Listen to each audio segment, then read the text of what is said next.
stories and I'm a little disjointed. It's awesome, Wendy. I have a question. Yes. You said in the beginning when you first started that it was illegal to homeschool.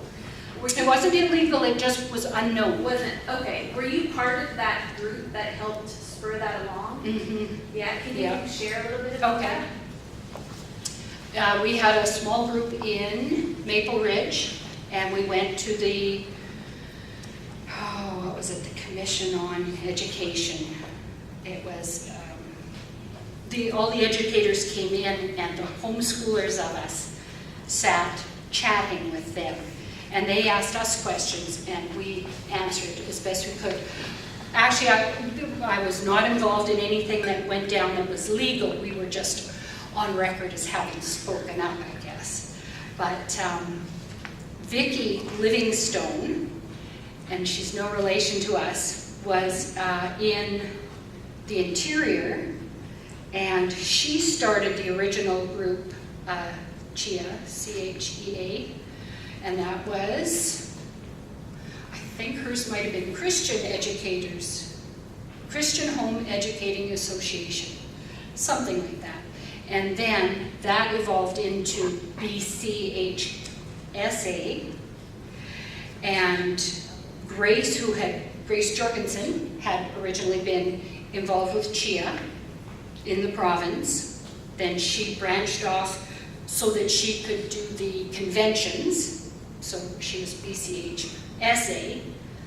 And then from CHEA, it went to BCHLA, which was a different branch that continued to do the legal things. They were the interface with the government, and they still are actually for home educators, registered home educators.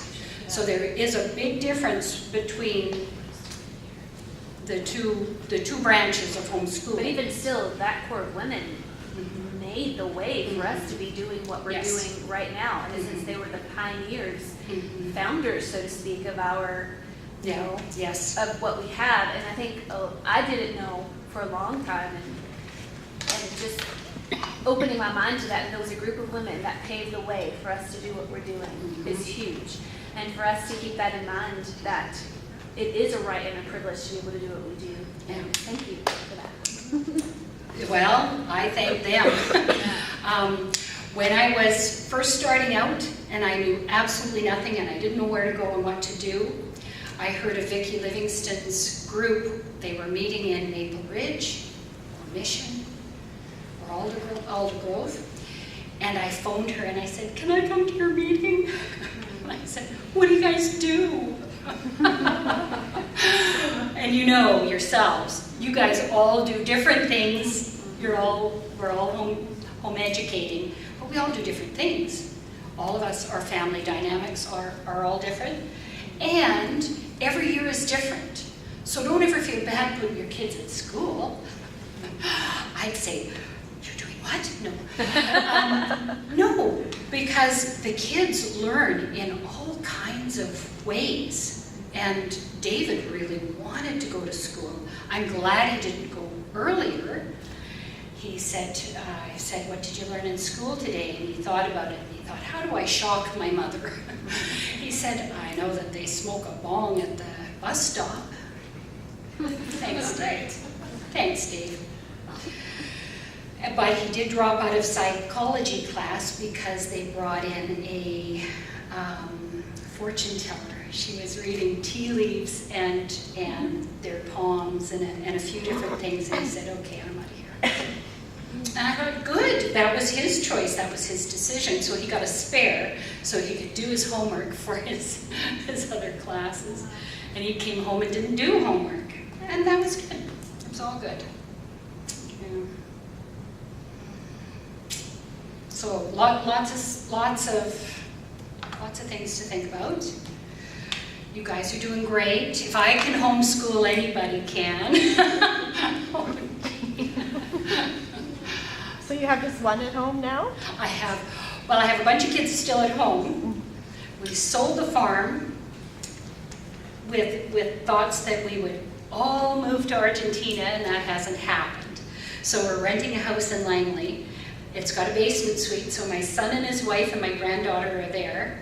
I have the twins home, and Emily and Daniel. So I've got 4 kids, but I'm homeschooling 1. And now the challenge is to get his siblings, when they're home, to leave him alone. No, he can't go to the store, he's supposed to be doing math. No, he can't go for a walk with you, he's supposed to be doing science or whatever it is. It's hard to keep him contained. One other funny little thing about our dynamics, all my older kids nurtured younger siblings, and it was awesome. They were wonderful, nurturing kids. They learned compassion, problem solving, and cleaning and doing diapers, everything. And then these last 2 little people came up, and I thought, and I did notice that one of them was a little more selfish than the others. I thought, they don't have siblings to nurture. Well, my son was 5 years old when my first granddaughter came along. So really, and he's been a favorite uncle ever since. He does nurture. And he doesn't do diapers. He says, no, I don't want to see any body parts. I won't change diapers, and I'm okay with that. But he's a wonderful nurturer.